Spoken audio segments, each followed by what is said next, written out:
அத்தை காலையிலேருந்து வேலை செஞ்சு ரொம்ப டயர்டாக இருக்குதே. என்ன பெருசாக வேலை செஞ்சுட்டேன்? 4 பாத்திரத்தை விலைக்கு வீடு தொடச்சி ஒட்டரை அடிச்சா அது ஒரு வேலையா? ஒரு 4 தோசை சொல்றதுக்கு எவ்வளோ நேரம் ஆக போகுது? போகிறேன் அத்தை. என்ன லல்லி, வரும்போதே தெரு வரைக்கும் சத்தம் கேட்குது, என்ன? வாடா கண்ணு, பாரு நீயே உன் பொண்டாட்டி என்கிட்ட எப்படி கத்துறான்னு.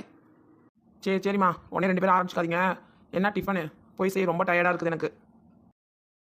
என்ன மோசமான மாமியார் இது. உடம்பு டயர்டாக இருக்குன்னா கூட கேட்கறதில்ல. இட்லி சாப்பிட்டா என்ன செத்தா போயிடும்.